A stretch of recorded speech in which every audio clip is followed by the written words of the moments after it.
Many years ago, my oldest and dearest childhood friend and I were moaning about how terribly busy we were.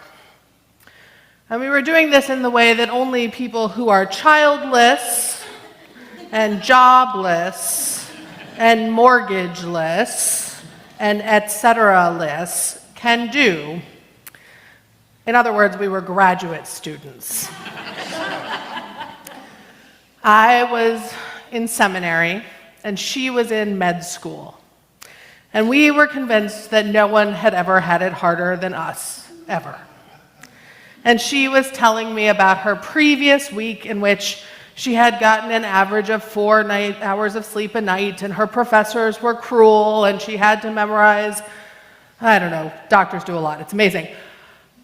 And the litany went on, and I said, well, that does sound tiring, but I had to spend 3 hours meditating on my own death. And we agreed that I won. Which those of you who've been ever even adjacent to someone in medical school knows is ridiculous. Said friend gave herself three different stress-related illnesses while she was in med school, and I had to sit in a room and think. Which tells you how much, can you hear me? Okay. Which tells you how much I wanted to avoid thinking about death. Tells you how much any of us want to avoid sitting and thinking about anything unpleasant, be it death or grief or embarrassment. Ask me what I would do to avoid sitting for 3 hours remembering the time in preschool that I had an accident at RE, and the list would be long. You can laugh at that, it was ridiculous. We live in a culture that doesn't just allow us to avoid thinking about unpleasant things, but actively encourages us to avoid thinking about unpleasant things, or even just hard things or things that don't make us feel perfectly prepared to be excellent consumers at all times.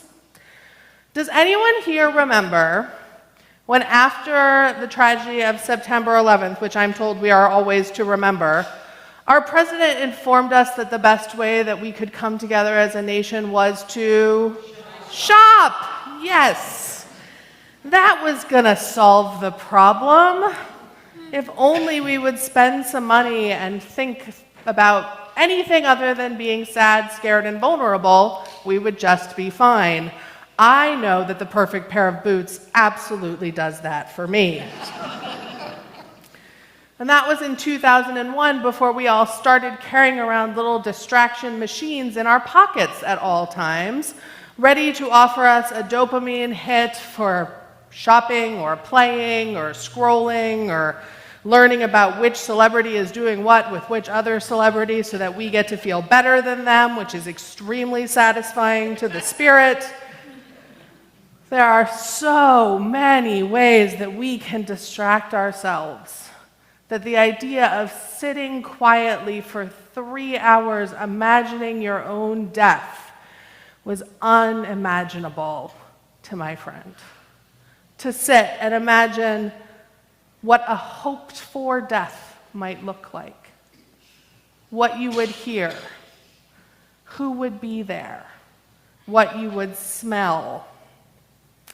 3 hours on the fact that whether I like it or not, I will not be here forever. Raise your hand if you truly believe you're going to die someday. Like really, it's going to happen. I was talking to a colleague recently who was discussing that she was in a conversation with someone who kept saying, if I die. And she wanted to say, you are going to die. There's not an if attached to this. But it's a hard thing. And it is tempting not to think about it. It seems actually, on first glance, like a life in which we don't have to think about unpleasant things is a better life. Who wants to sit around and be sad all the time? Other than the minister who makes you. It seems like if there is an option to avoid thinking about it, that is perhaps an option worth taking. And I think about the words of the monk Thomas Merton, who I think was probably stealing some wisdom from the Buddhists when he said, "The more you try to avoid suffering, the more you suffer, because smaller and more insignificant things begin to torture you in proportion to your fear of being hurt. The one who does the most to avoid suffering is, in the end, the one who suffers most." But it is hard to sit with fear and with grief. I joke, but sitting and thinking about my own death is not that hard, because I won't be there for the aftermath of it. But to sit and think about the fact that someday my moms will die, to sit with that truth is one that my instinctive response is to push away. To try and sit with the possibility that my son might die is something that, as I say it, I want to make the sign of the cross to ward off the evil eye, like maybe it will bring it upon me because I named it. Do I believe in any of those things? No, I don't. And still, my entire body is going, don't mention it. To sit with the things that scare us the most, we would do almost anything to avoid that. And yet, we tamp them down, and they get bigger. Our instinctual response is to avoid the things that scare us, the things that make us saddest. But our instinctual response is not always the right one. We are not always correct about what is best for us. And that's why we have communities, and that's why we have religion, to remind us that there are other ways of being and that we have to look at the things that scare us. Dia de los Muertos is one of them. It's one of the ones that is very attractive to our death-starved spirits, those of us who were born and raised in white Anglo-Saxon Protestant culture, even if we are not white Anglo-Saxon or Protestant.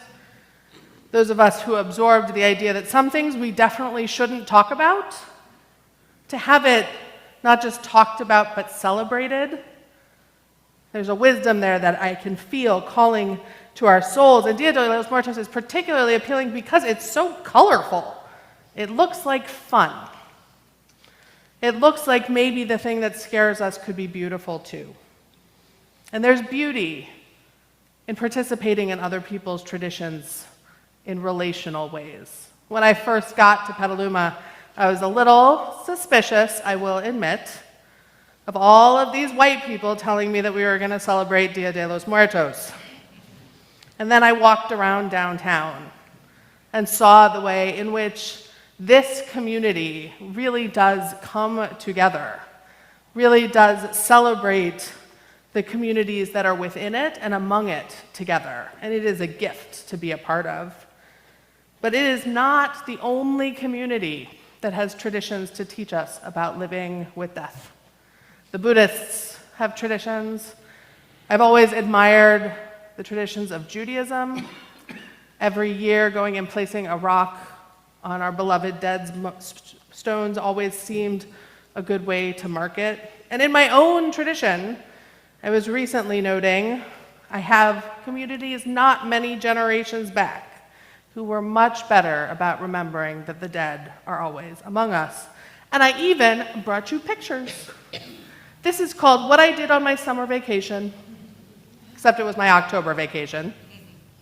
My mom and I went to Naples, which is not that far from where my mother's family immigrated a couple generations ago, immigrated from.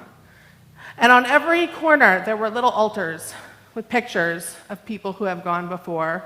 And my very favorite, which did not come out here, so I apologize, was little spots in the picture line that said Posto Riservato, which means this space reserved. Someone had decided that's the altar I'd like you to remember me on someday, and I have put my little marker on there. Imagine that. Imagine going about your day to the corner store, and every time you walk by seeing this place reserved for me, someday this is where my children and grandchildren will remember me. Someday my name will go on that altar. Someday people will have to make sense of my life to remember the ways that I became a beloved ancestor.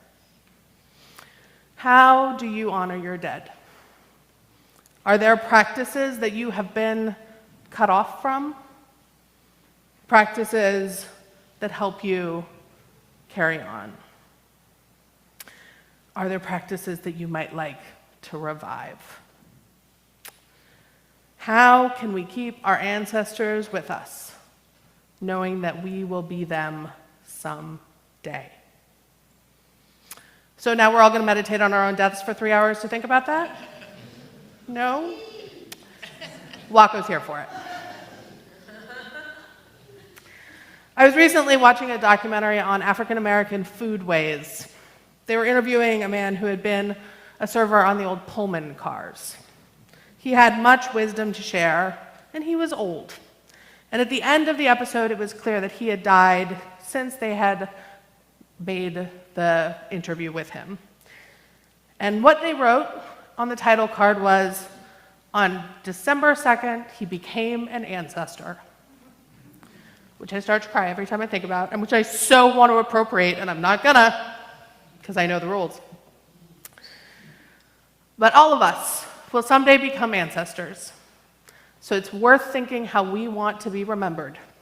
It's worth thinking about what legacy we are going to leave and what street corner we want people to remember us on, or what altar. All of us will someday be gone. All of us have people we miss. It's not helpful to pretend it isn't true. Going through life trying to pretend that no one has ever died, will ever die, or will ever be hurt is very easy for about a minute, and then it comes popping right back up, hurting more because we're ignoring it. We have to learn to live with our dead so that they can inform our lives. May it be so. Amen.